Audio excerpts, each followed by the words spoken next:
Gary Puckett and the Union Gap with Young Girl. It's Bobby Joe Dupree with you here on WHBQ Radio. WHBQ, Memphis. And speaking of unions and gaps, the sanitation strike continues. Dear Lord, the stench. But there is hope that this strike will end soon. And here with us via telephone is famous voice of reason and hope, the Reverend Dr. Martin Luther King Jr. Welcome to the show, sir. Can you hear me? Yes, sir, I can hear you. Fantastic. We all appreciate you here joining us here this morning on WHBQ Radio. Now, Dr. King, we understand wanting to end the strike, but why, sir? Why must you all make such a kerfuffle in our fine community here? Why, Dr. King, must you make everyone so upset? Why I must make everyone upset, you ask? Well, I wonder if the same folk were upset on February 1st when two sanitation workers by the names of Echo Cole and Robert Walker were crushed to death by a malfunctioning truck. I wonder if those same folk were upset when Mayor Loeb rejected the city council's vote to recognize the sanitation workers as a union. I wonder, were they upset when he rejected their rights for better safety standards? And tell me, was they upset when he failed to see they deserve decent wage for the work that they are doing?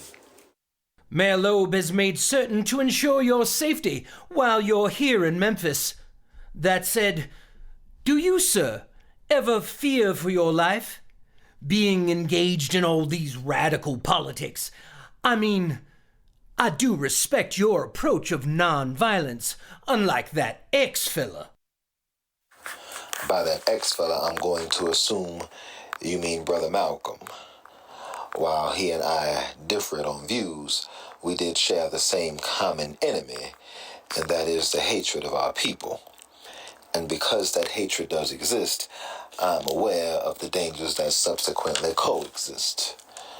You mentioned radical politics. Well, I'd argue the only radical thing about me would be the love I am radically led by. And while I'm not naive to the dangers I previously mentioned, the book I am governed by tells me perfect love casts out fear. And with that at the forefront, any personal fear I may have are all cast by the wayside.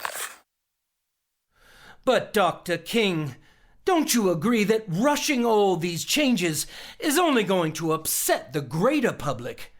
When you look at what's happening in our country, people are angry. Shouldn't we slow down this massive change that you inspire, giving these changes a chance to breathe? Well, how many more people need to die before change happens, sir? How many more teenage boys need to be shot dead in the street before we realize a change is needed? How many more Negro folks and their rights need to go unnoticed before there is a change? If not now, sir, then when? Well, we're all hopeful for your success. Lord knows someone's got to remove the trash, or we'll all be swimming in it. The onus of our success now resides with Mayor Loeb, sir. Thank you for joining us, Dr. King. Godspeed, sir. Thank you for having me, sir, and God bless. Ladies and gentlemen, you're listening to the solid gold sound of $1 Million Weekend. All weekend from WHBQ.